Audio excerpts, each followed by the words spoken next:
नमस्कार. श्री परमानंद स्वामी लिखित कृष्ण सखा माझा भाग 1 यातल्या 3ऱ्या प्रकरणातला पुढचा भाग आपण वाचायला घेतो आहोत. नारदाचं बोलणं श्रवण करता करता लक्ष्मी सुखावत होती. तिच्या मनावर आलेला ताण थोडा थोडा कमी होत होता. तिच्या मुखावरही मंद स्मित दिसू लागलं आणि ते एकदम नारदाला म्हणाली, अरे नारदा, खरंच कमालच आहे. सर्व जीवांच्या रक्षणासाठी अवतरलेल्या या नारायणाला कृष्णावतारात जन्मतः स्वतःलाच संरक्षणाची जरुरी निर्माण व्हावी हे तर नवलच आहे. मला तर त्याची अगदी गंमतच वाटते आहे.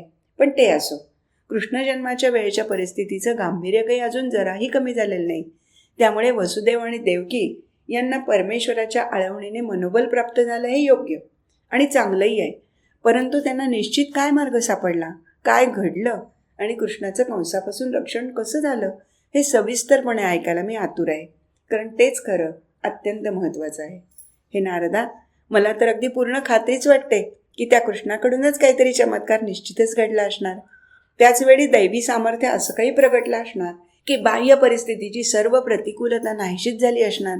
कृष्ण स्वसामर्थ्याने तर कंसाच्या कारागृहातून सुटलाच असणार, पण त्याचबरोबर त्याने वसुदेव आणि देवकी यांचीही कंसाच्या बंदिवासातून नक्कीच सुटका केली असणार. होय ना? अगदी असंच घडलं ना? लक्ष्मीच्या बोलण्यातील भावनेचं नारदाला जरी कौतुक वाटलं तरी भावना ही बहुत करून काल्पनिक असते, म्हणूनच दुर्बलच असते हे नारद जाणून होता. म्हणून लक्ष्मीच्या ठिकाणी असलेल्या कल्पनेचं लगेचच निरसन व्हावं या हेतूने नारद लक्ष्मीशी बोलू लागला. हे लक्ष्मी, तुझ्या ठिकाणी वसुदेव आणि देवकी यांच्याविषयीची जी आपुलकीची आणि सहानुभूतीची भावना आहे ती योग्यच आहे. मला त्याचं कौतुकही वाटतं. परंतु त्या भावनेला योग्य समजाची जोड नसल्यामुळे त्यात अपुरेपणा आहे. तेव्हा आधी योग्य समज नीटपणे करून घे. कृष्णाच्या रूपाने हा नारायणच आपल्या स्वसामर्थ्यानेशी प्रकट झाला होता हे खरंच सत्यच आहे. परंतु ते सामर्थ्य कृष्णाकडून जन्मतः प्रगट होणं शक्य नव्हतं. अर्थात या नारायणाच्या बाबतीत जरी काहीच अशक्य नसलं तरी तसं ते घडणं योग्य नव्हतं. कारण त्यामुळे सामान्यांच्या ठिकाणी अवतार चरित्राविषयी भ्रामक समजुती निर्माण होतात आणि त्यांच्या मनाची मुळातली दुर्बलता कायमच राहते. अशा अवतार चरित्रातील चमत्काराच्या पुराणकथा ऐकून तसे चमत्कार आपल्या बाबतीतही घडावेत अशी भावना त्यांच्या मनातही निर्माण होते आणि असे चमत्कार कधीतरी घडतील अशा कल्पनेच्या राज्यातच सामान्य जीव वावरत राहतो. परंतु त्याचमुळे परिस्थितीची खरी जाणीव त्याला होतच नाही आणि त्यातून योग्य मार्ग काढण्याचं मनोबलही त्याला कधीच प्राप्त होऊ शकत नाही. मुळात कृष्णावताराचं प्रयोजनच मुळी सामान्यालाही संसारातून पार पडण्याचं धैर्यबळ मिळावं आणि ईश्वराची भक्ती करण्याचं मनोबळ लाभावं हेच होतं. नारायणाच्या ठिकाणी स्फुरलेल्या या मूळ संकल्पानुसारच कृष्णावतारातील कार्य घडायचं होतं. त्यामुळे तिथे अशा बाह्यांगाच्या चमत्कारांना थारा नव्हता. नारदाचं बोलणं ऐकून चकित होत असलेली लक्ष्मी न राहून मध्येच म्हणाली, अरे नारदा, मग या चमत्कारांना अस्तित्व आहे की नाही? कारण बऱ्याच वेळा नारायणाचं सामर्थ्य प्रगट करणारे असे अनेक चमत्कार त्याच्या सृष्टीत घडताना दिसतात हेही खरंच आहे ना? मग या चमत्काराचं महात्म्य आहे की नाही? त्याचं काहीतरी महत्त्व असेलच ना? हे नारदा, कदाचित चमत्काराविषयीचे हे माझे प्रश्नच तुला चमत्कारिक वाटतील, परंतु या प्रश्नाचं समूळ निरसन करून माझ्या मनात या नारायणाच्या सगुण चरित्राचं महात्म्य यथार्थपणे ठसवण्याचा चमत्कारही तूच करून दाखवशील याची मला खात्री आहे. तेव्हा हा चमत्कार तू त्वरित करावास अशी विनंतीच मी तुला करते. नाहीतर माझ्या मनातील हा कल्पनेचा गोंधळ अधिक विचाराने अधिकच वाढत राहील आणि माझ्या मनाला अधिक चमत्कारिक वाटत राहील. लक्ष्मीचं बोलणं ऐकून नारद अत्यंत मोकळेपणाने हसला आणि लक्ष्मीला म्हणाला, हे लक्ष्मी, तुझं बोलणं ऐकून माझ्या मनाला मात्र अजिबात चमत्कारिक वाटत नसून उलट गंमतच वाटत आहे. कारण चमत्कार हा विषय त्याचा गूढच आहे. तो नीट कळला तरच ते गूढ उकलतं आणि त्याचा आनंद होत राहतो. परंतु तो विषय जर योग्य प्रकारे आकलन झाला नाही तर त्याची गूढता अधिकच वाढून मनाठायी त्याचा गुंताच होतो आणि मनाचा गोंधळही अधिक होत राहतो. तरीही तुला हे गूढ उलगडून सांगतो. नीट लक्षपूर्वक श्रवण कर. कारण मी उलगडून दिलेले सूत्र तुलाच तुझ्या ठिकाणी धरून ठेवायचं आहे आणि त्या सूत्राच्या आधारे तुझ्या मनातील गुंता तुलाच सोडवायचा आहे. एकदा का मनातील गुंता सुटला की तो गुंता पुन्हा होऊ नये म्हणून श्रवण केलेला विषय तुलाच तुझ्या मनात सुसूत्रपणे बांधून ठेवावा लागेल. त्यामुळेच तुझ्या मनाचा पुन्हा केव्हाही गोंधळ होणार नाही आणि तुझ्या मनाला पुन्हा कधीही चमत्कारिकपणाचा अनुभव येणार नाही. तेव्हा मनपूर्वक आणि सर्व व्यवधानं एकवटून श्रवण कर. हे लक्ष्मी, मुळात चमत्कार म्हणजे तरी निश्चित काय? काय आणि कसं घडलं म्हणून त्याला चमत्कार म्हणायचं. तसं पाहायला गेलं तर नारायणाचं सृष्टीरूपाने प्रकटणं हाच एक चमत्कार नव्हे काय. आणि या सृष्टीतही मानव देह हा तर एक मोठा चमत्कार आहे. या मानवी देहाची रचना, त्या देहाकडून घडणारी कर्म आणि मुख्य म्हणजे त्या देहात आत्म्याच्या रूपाने वास्तव्य करून असलेलं या नारायणाचं अस्तित्व, ज्यामुळे त्या मानवी देहात चैतन्य संचार करत असतो. खरोखरच हे सर्व अद्भुतच नव्हे का.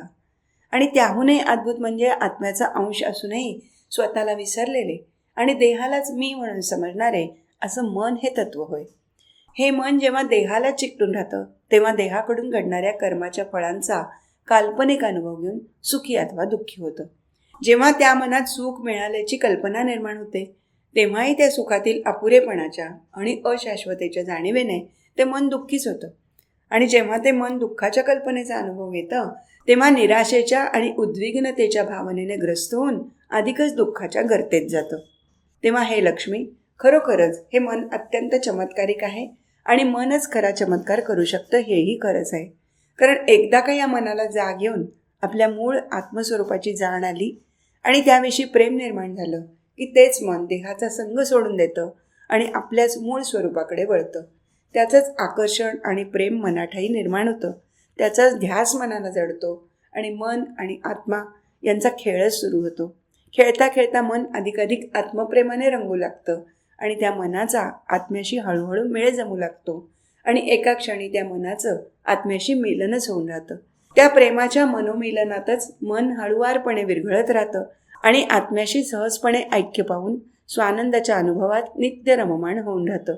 म्हणूनच या मनाकडून घडणारा हा अद्भुत चमत्कार हाच खरा चमत्कार आहे. इतर सर्व चमत्कार या सृष्टीत नित्यच घडत असतात, पण मनाच्या आत्म्याशी एकरूप होण्याच्या चमत्कारापुढे ते सर्व चमत्कार अगदीच किरकोळ ठरतात. कारण मुळातच या सृष्टीत जेव्हा अशी एखादी गोष्ट घडते की जी सामान्याच्या मनाच्या कल्पनेच्या आणि बुद्धीच्या आकलनशक्तीच्या बाहेर असते, तेव्हाच ती गोष्ट सामान्य जीवाला एक चमत्कार वाटते. आता सामान्य जीवाची कल्पनाशक्ती आणि आकलनशक्ती एवढी मर्यादित आणि खोटी असते की त्याला एखादी नियमाबाहेर घडलेली साधी गोष्टही चमत्कारच वाटते. तेव्हा चमत्कार ही कल्पना मनाच्या आणि बुद्धीच्या कुवतीशी निगडीत आहे. म्हणून अशा चमत्कारांना जास्त महत्त्वच देता येत नाही. परंतु या सृष्टीत असे काही चमत्कार घडू शकतात आणि घडत असतातही, हे मात्र खरं आहे. ज्यांच्या बाबतीत असे चमत्कार घडतात ते त्यांचं योग्य महत्त्व ओळखतात, पण त्याची वाच्यता करत नाहीत. ज्यांच्या बाबतीत असे चमत्कार घडलेले नाही त्यांना त्या बाबतीत तर्क आणि कल्पना करण्याचं आणि बोलण्याचं कारणही नाही, कारण त्यांना त्याचा अधिकारही नाही. मुख्य म्हणजे अपवाद म्हणून घडलेल्या चमत्काराचा अभ्यासही करता येत नाही किंवा ते चमत्कार पुन्हा घडावेत असा ध्यासही धरता येत नाही. परंतु दुर्बल मनाचा सामान्य जीव मात्र आशेने असा चमत्कार घडण्याची अपेक्षा बाळगत असतो आणि त्याच्या पदरी शेवटी दुःख आणि निराशाच पडते. तेव्हा हे लक्ष्मी, मन जेव्हा त्याच्या दोषाने म्हणजे असद्भावाने युक्त होतं तेव्हा ते मन चमत्कारिकपणा करतं आणि तेच मन जेव्हा त्याच्या गुणांनी म्हणजे सद्भावाने युक्त होतं तेव्हा ते मन चमत्कारही करून दाखवतं. हेच खरं. असाच चमत्कार कृष्णजन्मामुळे वसुदेव देवकी यांच्या मनाठाई घडला. कृष्णाच्या सुंदर आणि सात्विक रूपाच्या दर्शनाने त्यांचं मन तर मोहून गेलंच, पण त्या मनाठाईचे सात्विक भावही जागृत झाले, हे महत्त्वाचं. परंतु केवळ सात्विक भाव हा दुर्बल असल्यामुळे वेळप्रसंगी त्याचा प्रत्यक्ष काही उपयोग दुसऱ्यालाच काय पण स्वतःलाही होऊ शकत नाही. वसुदेव देवकीच्या मनात मात्र कृष्णाविषयी अत्यंतिक प्रेम निर्माण झालं. त्या प्रेमाचं कारण सकृत दर्शनी जरी पुत्रस्नेह असलं तरी तो प्रेमभाव कृष्णाविषयी असल्यामुळे त्यांचं मन एकदम सबल झालं. त्या मनाच्या ठिकाणची सर्व दुर्बलता आणि त्यातून निर्माण झालेली भीती क्षणार्धात नाहीशी झाली आणि अतिशय कठीण प्रसंग येऊन ठाकला असताही त्या प्रसंगात योग्य निर्णय घेऊन त्याची अंमलबजावणी करण्यास त्यांचं मन सज्ज झालं. हाच सर्वात मोठा चमत्कार होय. नारदाने उकलून दाखवलेल्या चमत्काराचं गूढ श्रवण करून लक्ष्मीचं मन बरंचसं मोकळं झालं. विचारांच्या गोंधळाने निर्माण झालेला मनावरील ताणच सैल झाला.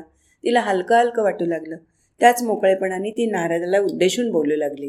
हे नारदा, तू कृष्ण जन्मानंतरचा घडलेला प्रसंग त्वरित सांगावास हेच बरं. कारण त्याच प्रसंगाद्वारे वसुदेव देवकी यांच्या ठिकाणी निर्माण झालेलं मनोबळ प्रकट झालं, हे तर सहजच लक्षात येत आहे. तो प्रसंग केवळ बाह्यांग्याने वर्णन न करता तू तो त्यातील रहस्यासहित प्रकट करणार हे तर नक्कीच आहे. लक्ष्मीच्या बोलण्याने नारदाला संतोष झाला. सगुण प्रेमातून वर आलेली सगुण चरित्र गाण्याची भक्तिभावाची उर्मी त्याच्या अंतःकरणात प्रकर्षाने निर्माण झाली. मात्र त्याचं सर्व अंतःकरणच प्रेमाने दाटून आलं आणि त्यातून प्रवाहित झालेलं सगुण प्रेम त्याच्या वाणीद्वारे दुथडी भरून वाहू लागलं. त्याच प्रेमाच्या सखोलतेमुळे आलेल्या उत्कटतेने त्याचा शब्दौघ प्रगट होऊ लागला. हे लक्ष्मी, कृष्णकथा श्रवण करताना त्यातील प्रसंगांविषयी, प्रसंगातील व्यक्तींच्या वागण्या आणि बोलण्याविषयी आणि त्याही मागील भावाविषयी बोलणं आणि तेही वेळच्या वेळीच अत्यंत आवश्यक आहे. परंतु त्याचबरोबर मूळ कथासूत्रही धरून ठेवणं तेवढंच जरुरीचं आहे, हे लक्षात ठेव. कारण ते सूत्रच जर या सर्व बोलण्यातून हरवलं तर ते सूत्र पुन्हा शोधून काढण्यातच केवढा तरी वेळ वाया जाईल आणि मूळ कथा ही पुढे जाणारच नाही. प्रसंगाच्या प्रवाहाद्वारेच कथा पुढे पुढे सरकत असते आणि कथेद्वारेच चरित्र प्रगट होत असते. चरित्राद्वारेच अंतःकरणाची अवस्था जाणवत राहते आणि त्याच जाणीवेतून अवतारी पुरुषाचं महात्म्य लक्षात येऊन त्यांच्या थोरवीची खात्रीच पटते. तेव्हा वसुदेव आणि देवकी यांनी त्यांच्या श्रद्धेप्रमाणे आणि त्यांच्या भावनेनुसार परमेश्वराची आढवणी केली असता त्या उभयतांची मनं शांत आणि स्थिर झाली. त्यांचं त्यांनाच मनोबळ प्राप्त झालं. अश्रूंनी भरलेले नेत्र उघडून उभयतांनी एकमेकांकडे पाहिलं आणि त्यांना प्राप्त झालेल्या भावबळाची त्यांनाच खात्री पटली. खरं तर एखादं बालक जन्माला आल्यानंतर त्याच्या नैसर्गिक रडण्याच्या आवाजानेच त्याच्या जन्माची बातमी आजूबाजूच्या सर्वांना लागलीच कळते. परंतु कृष्णाचा जन्म हा हसतमुखानेच झाला.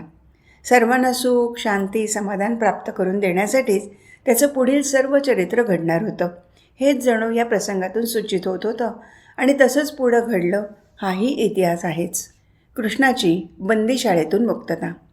आत्तापर्यंत नवजात बाळकाच्या रडण्याच्या आवाजानेच कारागृहातील पहारेकरी धावून येत असत आणि वसुदेवाला त्या बालकांना कंसाकडे घेऊन जायला भाग पडत असत. वसुदेवही प्रामाणिकपणे कंसाला दिलेल्या वचनाला जागून त्या बालकांना कंसाच्या म्हणजे जणू साक्षात मृत्यूच्याच हवाली करत असे. यावेळेस मात्र नुकत्याच जन्मलेल्या कृष्णाच्या रडण्याचा आवाज कानावर न आल्यामुळे कृष्णाचा जन्म झाल्याचं पहारेकरांच्या लक्षातच आलं नाही. परंतु मनोबळाने युक्त झालेला वसुदेव मात्र आता सावध झाला होता. त्याने ओळखलं की त्याच्या हाताशी वेळ अत्यंत थोडा होता. कृष्णाच्या सुरक्षिततेसाठी काहीतरी उपाययोजना त्वरित करणं अत्यंत आवश्यक होतं. वसुदेवाने अंतर्मुख होऊन स्वतःशीच थोडा वेळ शांतपणे विचार केला आणि त्याच्या अंतःकरणात अचानक एक उर्मी निर्माण झाली. त्याच्या प्रयत्नात खुद्द पहारेकरांनाच मदतीला घ्यावं असं त्याला एकाएकी वाटू लागलं. त्याने आपला विचार देवकीला सांगितला असता देवकी तर चकितच झाली. तिचा विश्वासच बसेना आणि तिचं मन त्या गोष्टीला तयारच होईना. दुष्ट कंसाचे सेवक असलेल्या पहारेकऱ्याकडून काही मदतीची अपेक्षा करता येईल याची तिला कल्पनाही करता येणं अशक्य होतं. संभाव्य परिणामाच्या विचारानेच तिचं मन भयभीत झालं. व्याकुळ नजरेने ती वसुदेवाकडे पाहू लागली. वसुदेवाने तिच्याकडे आश्वासक दृष्टीने पाहून तिला धीर दिला आणि धैर्य धरून त्याने स्वतःहून पहारेकरांच्या कानावर कृष्ण जन्माची बातमी घातली. पहारेकरांना आत बोलवून घेऊन वसुदेवाने नवजात कृष्णाकडे अंगुली निर्देश केला असता सर्व पहारेकरी आवेगाने पुढे सरसावले आणि कृष्णाच्या जवळ आले. मात्र कृष्णाच्या प्रसन्न आणि मंगलमय मुखकमलाच्या प्रथम दर्शनानेच ते सर्वजण स्तंभितच झाले. दृष्टीतील दुष्टालाही त्याचं खलत्व विसरायला लावणाऱ्या आणि ज्ञानातील ज्ञानालाही दिग्मूढ करणाऱ्या कृष्णाच्या त्या मोहक रूपाने ते पहारेकरीही मोहित झाले. यात हे लक्ष्मी नवलते काय? कृष्णाच्या त्या बालरूपाला पाहून त्यांच्याही ठिकाणचा वात्सल्यभाव जागा झाला. त्यातील एका पहारेकरांनी तर त्या बाळकृष्णाला कौतुकाने उचलून आपल्याजवळ घेतलं. परंतु पुढे घडणाऱ्या गोष्टीचा विचार त्याच्या मनात येताच त्याच्याही डोळ्यात पाणी तरारलं. त्याच अवस्थेत त्याने बाळकृष्णाला देवकीच्या स्वाधीन केलं असता देवकीने बाळकृष्णाला आपल्या हृदयाशी धरलं आणि ती स्फुंदून रडू लागली. सर्वांचेच डोळे अश्रूंनी भरून आले आणि तिथलं सर्वच वातावरण अत्यंत भावनिक झालं. सर्वांच्या त्या अवस्थेत काही काळ गेला असता वसुदेव पुढे आला आणि त्या सर्वांनाच उद्देशून बोलू लागला. हे सेवकांनो, तुम्ही कंसाच्या सेवेत आहात हे तर मी जाणून आहे, परंतु त्याआधी तुम्ही एक मनुष्य आहात हेही मी जाणतो. किंबहुना आपण सर्वच जण प्रथम मनुष्य आहोत आणि नंतरच इतर काही आहोत. हे मनुष्यत्व हाच आपल्या सर्वांमधील एकमेव असा सामायिक दुवा आहे. याच एका सूत्राने आपण एकमेकांशी जोडलेले आहोत.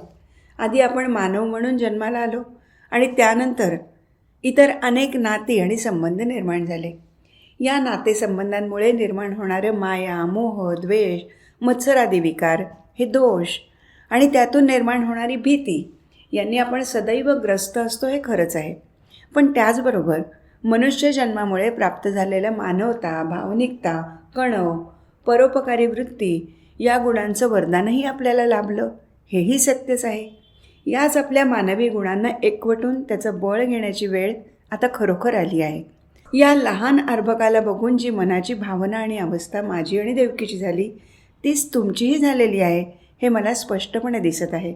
त्यानेच मला धीर येत आहे आणि तुमच्याशी बोलण्याचं हे मी बळ घेत आहे. तुम्ही जाणूनच आहात की तुमचा धनी मथुराधिपती कंस हा मृत्यूच्या भीतीने ग्रासून गेला आहे. त्या भीतीपोटीच त्याच्या ठिकाणी आमच्याविषयी द्वेष आणि आत्यंतिक राग निर्माण झालेला आहे. एवढंच नव्हे तर त्यामुळेच तो केवढ्या तरी पापकर्मालाही प्रवृत्त झाला आहे. स्वतःच्या पूज्य पित्यालाही त्याने कारावासात बंदी करून त्याचं राज्य बळकावलं आहे.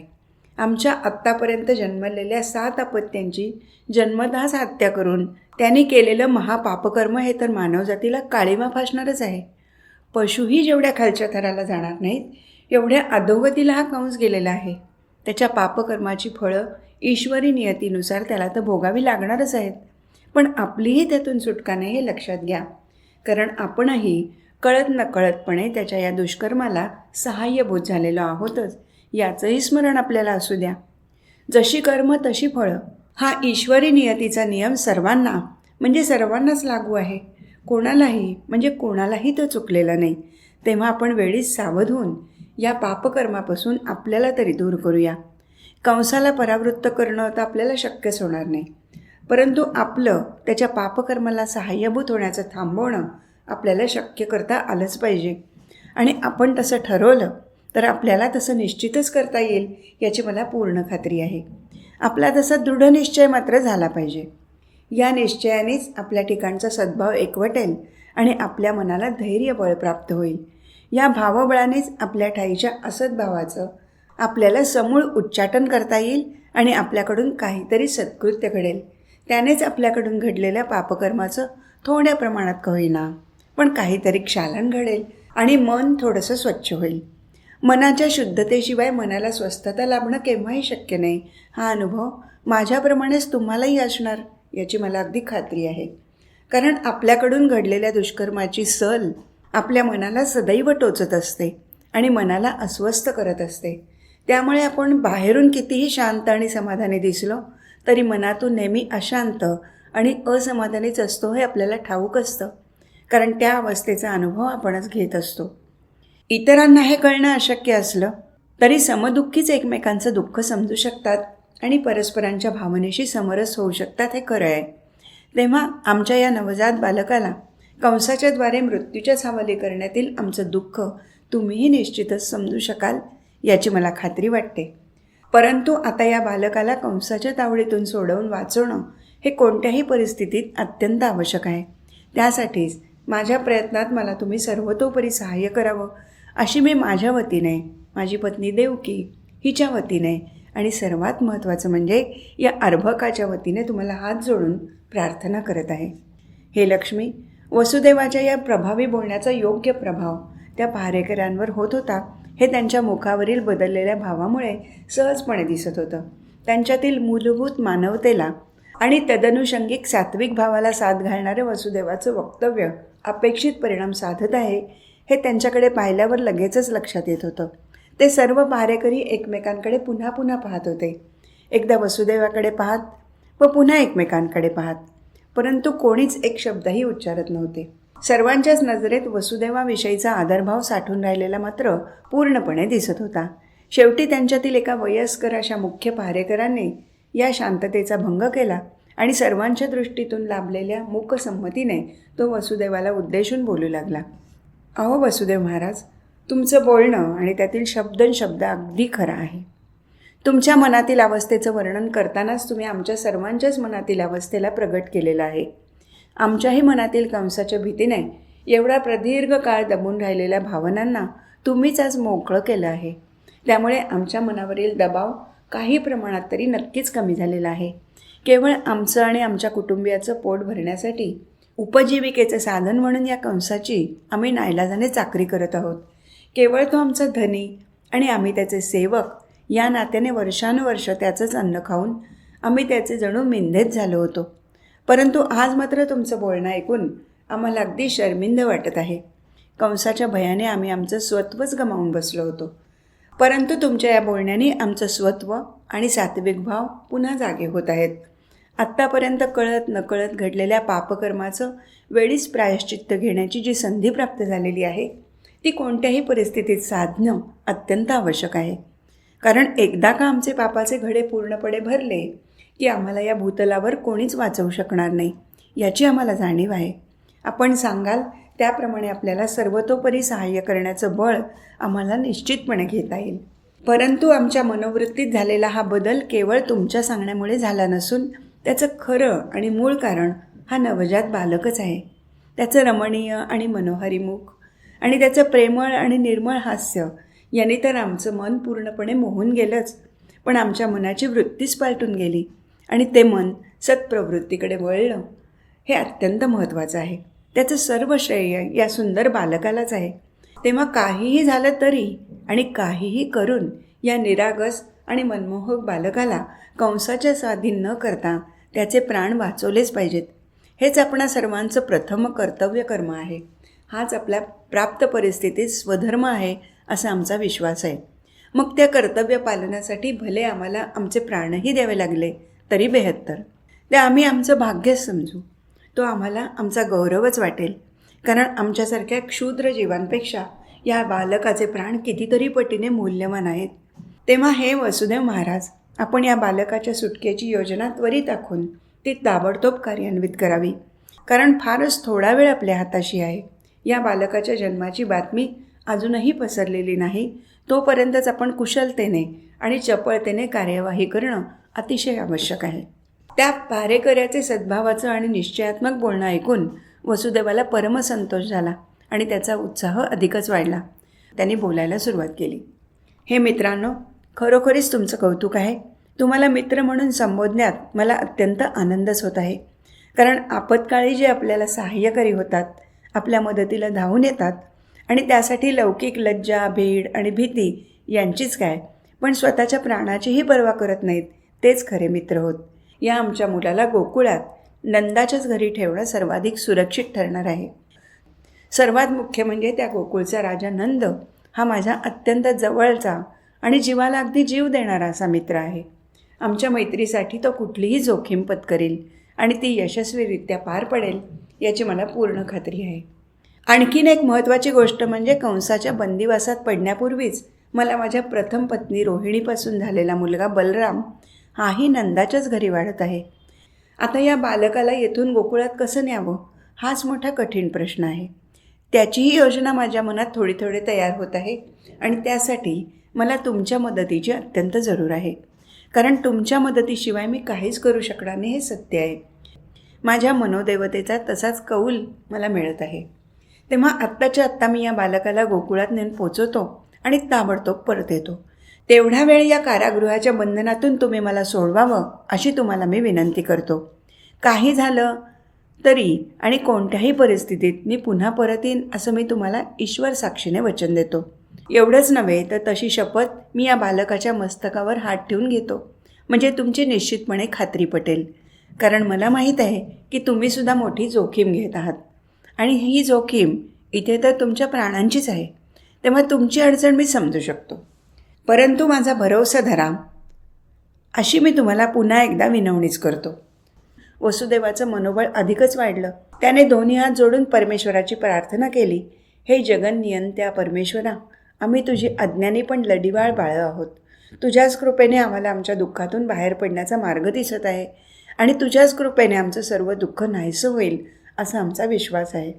तुझ्या सत्तेवर आमची पूर्ण श्रद्धा आहे आणि त्या सत्तेतच आम्ही आमच्या कर्तव्यकर्माला उद्युक्त होत आहोत. तुझ्याही नियतीला हेच संमत आहे अशी खात्री बाळगून यश प्राप्त होण्यासाठी आम्ही तुझीच मनोभावे आळवणी करतो. वसुदेवाच्या भावपूर्ण प्रार्थनेने सर्वांचंच अंतःकरण भरून आलं आणि ते त्वरित कृती करू लागले. पहारेकरांनी ताबडतोब एक मोठी टोपली आणली. त्यात देवकीने आपली अत्यंत मौसर अशी वस्त्र ठेवून त्या बालकासाठी सुखकर आणि सुरक्षित अशी शय्या तयार केली. आपल्या स्वकराने आणि अश्रुपूर्ण नेत्राने तिने आपल्या लाडक्याला त्या टोपलीत ठेवलं. त्याआधी देवकीने त्या बाळाला आपल्या हृदयाशी धरून यथेच्छ स्तनपान करवलं आणि आपल्या वात्सल्य भावाचा पान्हा मोकळा केला. पहारेकरांनी त्या टोपलीवर घट्ट झाकण लावलं. वसुदेवाने ती टोपली दोन्ही हाताने उचलून आपल्या हृदयाशी धरली आणि सर्वांचा निरोप आणि सदिच्छा दृष्टिक्षेपानेच घेऊन तो त्वरेने बंदीशाळेतून बाहेर पडला.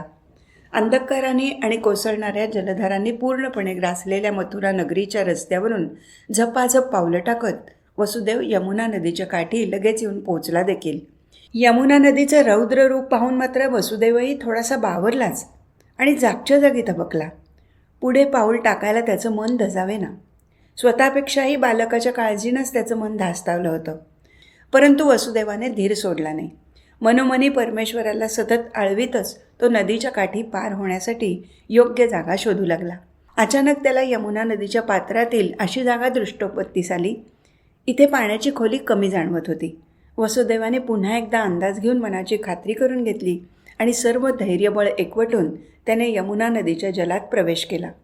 मनाचा हिय्या करून वसुदेव एक एक पाऊल पुढे टाकत होता. जसजसा तो पुढे जात होता तसतसं यमुना नदीचं पात्र अधिकाधिक सखोल होत होतं.